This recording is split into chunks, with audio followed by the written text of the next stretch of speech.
매년 최첨단 미래기술 경쟁이 펼쳐지는 CES가 이번 주 개막합니다. 2년 연속 CES 혁신상 심사위원이자 영상분석 AI 전문 기업을 운영 중인 최운수 인텔리빅스 대표와 함께 CES 관전 포인트를 짚어보도록 하겠습니다. 대표님 안녕하십니까? 네, 안녕하십니까? 네, 2026 세계 최대 IT 가전 박람회 CES 2026 현지 시간으로 6일, 우리 시간으로는 7일에 개막을 앞두고 있습니다. 네, 그렇습니다. 이 자리에서 젠슨왕 엔비디아 CEO, 리사수 AMD CEO 등 빅테크 거물들이 총출동한다고 해서 기대를 모으고 있는데 네, 맞습니다. 이번 올해 CES의 어떤 주목해봐야 될 키워드 어떤 게 있을까요? 네, 전체를 관통하는 키워드 하나를 뽑으라. 그러면 이노베이터스, 혁신가가 될 것 같습니다. 네.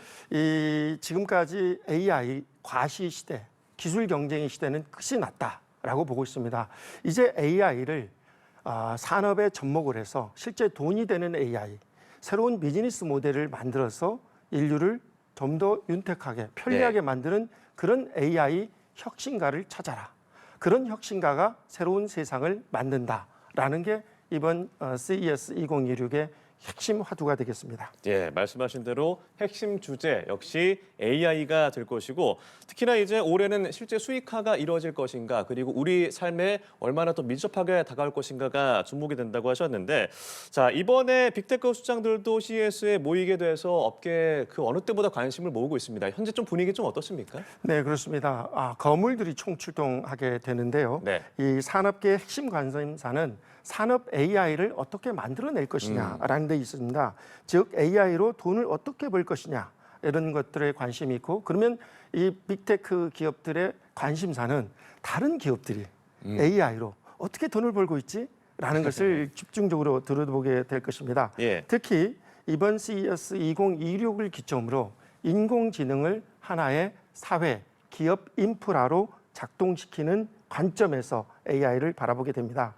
제조, 건설, 기계, 장비에 AI라는 뇌를 탑재해서 지금까지와 차원이 다른 제품을 탄생시켜야 한다는 것이죠. 네. 이런 관점에서 AI는 On Device AI, Physical AI, 그리고 Agentic AI 이 세 가지 형태로 인프라로 존재하게 됩니다. 네. 그래서 단순한 클라우드 기반 도구를 넘어서서 인터넷 연결이 없이 컴퓨터, 냉장고, 세탁기가 스스로 AI 기능을 발휘하는 온디바이스 AI 그리고 AI가 로봇에 탑재돼서 사람이 요구하는 미션을 수행해주는 피지컬 AI 그리고 나아가서 내가 원하는 미션을 나를 대신해서 호텔을 예약해주고 물건을 대신 사주는 쇼핑 AI 에이전트 같은 에이전틱 AI 기능으로서 AI가 이제 하나의 인프라로 전환되는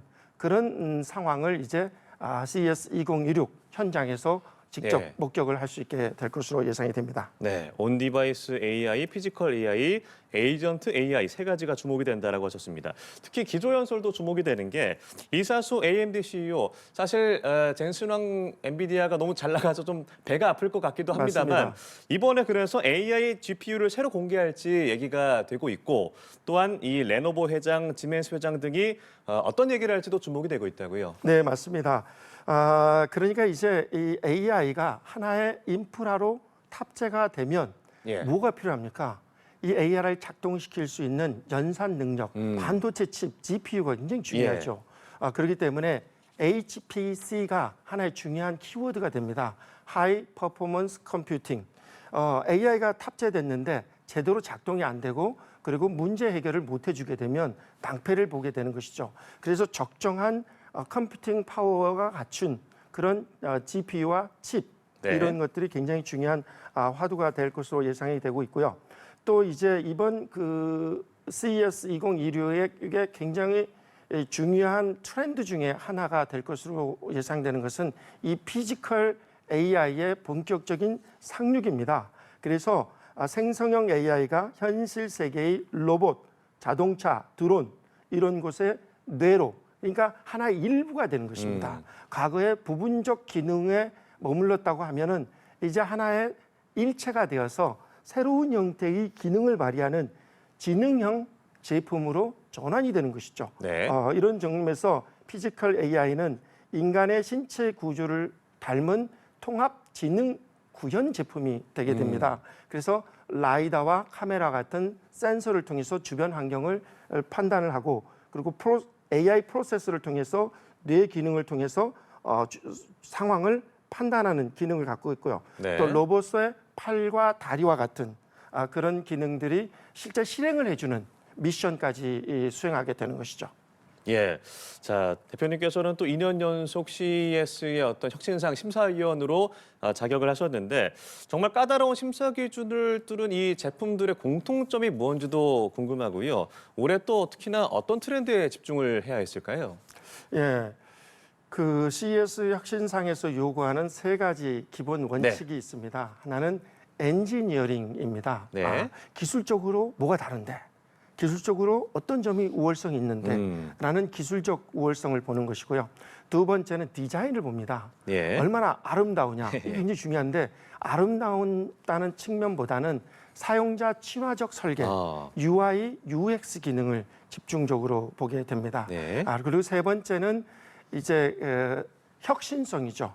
네. 기존에 있는 제품과 뭐가 다른데 어떤 기능이 새롭게 장착이 됐는데 라는 것들을 주로 보게 되는 것이죠.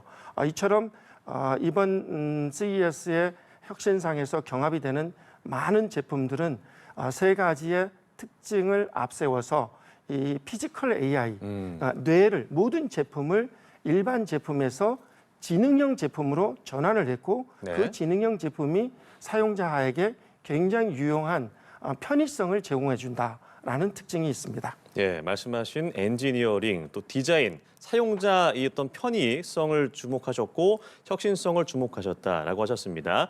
자, 국내 기업 853개 기업도 이번 CES에 출격을 하게 됩니다. 뭐 삼성, LG, 현대, SK 등 주요 대기업뿐만 아니라 기술력을 보유한 중견, 중소기업들 그리고 유망 스타트업 기업들도 여러 이름을 올렸는데 전체 혁신상 중에 64%가 우리 기업이었다고요? 그렇습니다. 그래서 저희들 혁신상은 한국 기업들의 동무대다, 놀랍다, 예. 세계적인 평가를 받을 정도로 놀라운 실적입니다. 3,600개의 혁신상 출품작 가운데 345개의 제품이 혁신상을 받았습니다. 네. 한국 기업이 168개가 도전을 해서 222개의 혁신상을 수상했고 특히 혁신상 중에서 가장 우수한 최고 혁신상이 있습니다. 네. 최고 혁신상 30개 가운데 15개, 절반을 한국 기업이 싹쓸이할 정도로 굉장히 높은 혁신성을 선보였습니다. 실제 현장에 가보면 제가 미국 라스베가스에 와 있는지 아니면 킨텍스나 코엑스에 와 있는지 마치 한국의 전시장을 라스베가스에 옮겨놓은 것 같은 착각이 들 정도로 한국 기업들이 그리고 한국인들로 북새통을 이루고 한국 사람들이 그만큼 경쟁적이고 혁신에 관심이 많다라는 사실을 현장에서 느낄 수가 있습니다. 우리 기업의 기술력이 정말 대단하군요. 네. 자, 수상한 우리 기업 제품 중에서 좀 눈에 띄는 제품이 있으셨어요? 네, 제가 깜짝 놀랄 만한 수상 심사를 할 때도 느꼈는데요. 이 두산 로보틱스에서 만든 스캔앤고라는 게 있습니다. 앞서 뉴스에서도 잠깐 나왔는데요. 이 사람 대신에 공장이나 창고를 혼자 돌아다니면서 카메라 센서로 제품의 형태, 위치, 상태를 3D로 스캔을 하게 됩니다. 그래서 사람이 일일이 자로 재고, 확인하고 검사하던 일들을 로봇이 대신하게 됩니다. 이렇게 하게 되면 항공기 부품의 오류 검사, 그리고 풍력 터빈의 점검, 그리고 대형 제조 공정의 품질 검사를 사람이 아닌 AI가 더 영리하게 잘할 수 있게 되는 것이죠. 또 와일드 다이내믹스의 AI 소방 로봇도 최고 혁신상을 받았는데요. 깜짝 놀랐어요. 이 AI는 사람이 시키지 않아도 연기가 가득한 화재 현장에서 레이더와 AI로 불의 위치 그리고 불의 세기, 강도를 파악을 해가지고 본인이 뭘로 부를 것인지를 판단해서 직접 불을 찾아다니면서 불을 끄는 역할을 하게 됩니다. 그리고 이제 우리가 건설 현장이나 물류센터에 가게 되면 공장 창고에 자재를 운반하는 게 굉장히 힘든데요. 저희 스타트업 고래 로보틱스가 개발한 ND3라는 이 로봇은 공사 현장이나 창고 이런 곳에서 공정 진행 상황을 체크를 해서 자재가 떨어질 것 같다. 그러면 AI가 물건을 착착 자재를 실어 날립니다. 그러니까 사람의 굉장히 중요한 보조자 역할을 하고 있는 것이죠. 그리고 제가 대표로 있는 인텔리빅스도 이번에 CES 혁신상을 하나 받았습니다. 축하드립니다. 현존하는 카메라는 네. 눈, 미, 안개, 야간에 찍히지 않습니다. 지금 화면에 나오는데요. 우측에 보이는 장면이 현존하는 카메라고 왼쪽이 네. 저희가 개발한 특수 AI 카메라 센서입니다. 예. 그래서 눈, 미, 안개, 야간에 AI가 200m 떨어진 객체를 탐지해서 뭐 자율주행이나 바로, 이런 자율주행 차에도 활용할 수도 있고 또 저희들이 이제 GOP와 휴전선, 경계 해안 동부선은, 초소를 지키는 AI 경계 로봇으로 사용할 수가 있습니다. 그래서 두 사람이 낮은 포복으로 GOP를 접근해 오고 있다는 것을 AI 디텍션에서 문자, 보고서까지 써주는 특수 AI 카메라 센서입니다. 주목하셨던 기술력, 제품들 말씀해 주셨는데 사실 이 피지컬 AI라고 하는 것이 뭐 휴머노이드 인간, 뭐 로봇 이런 것들로 생각이 되는데 실제 체감하시는 속도는 좀 빨라지는 것 같아요. 이미 우리 곁에 와 있습니다. 예. 우리 가장 잘 아는 테슬라의 기가 팩토리 공장에는 이미 산업용 로봇이 탑재돼서 용접과 페인팅하는 일을 다 사람 대신에 AI가 하고 있습니다. 예. 그리고 현대자동차에서 만든 아리조나 공장에도 사람 대신에 로봇 300명이 300대조 네, 가 300대. 탑재돼서 사람 600명이 하는 일을 로봇이 대신할 정도로 이미 우리 곁에 와 있습니다. 그리고 이번에 CES에서 공개할 LG전자의 홈 로봇, 예. 그렇죠? 그리고 빨래를 개주고 요리를 척척해주고 우리 곁에 와 있습니다. 그리고 양팔 바퀴 달린 로봇 클로이드가 또 첫 손을 보게 되고요. 현대차에서 만든 보스턴 다이내믹스가 또 어떤 기능을 발휘해서 선보이게 될지 굉장히 관심사로 저희들이 주목하고 있는 상황입니다. 예, 말씀하신 이 로봇들이 우리 생활에 다가온다면 뭐 긍정적인 요소도 너무 많겠지만 우리가 영화를 봐도 좀 부정적인 요소들도 좀 나타날 것이 우려가 되기도 합니다. 예를 들어서 일자리를 잃는다든가 그래서 개인적으로 혹은 뭐 소비자, 근로자가 이 부분에 대해서 어떻게 대비하는 게 좋을까요? 네, 그래서 AI를 두려워하지 말라. 이게 답입니다. 지금은 AI를 알아야 하는 기술이 아니라 AI와 함께 일하는 시대입니다. 네. 그래서 AI를 모르는 사람이 가장 위험한 사람입니다. 그래서 여행을 가고 또 재테크를 하고 또 새로운 상품을 구매를 할 때 AI 도움을 받아서 검색을 해서 내가 가장 필요한, 가장 나한테 유용한 제품을 AI의 도움을 받아서 검색해서 구매하는 이런 슬기로운 소비자로 거듭나야 되겠죠.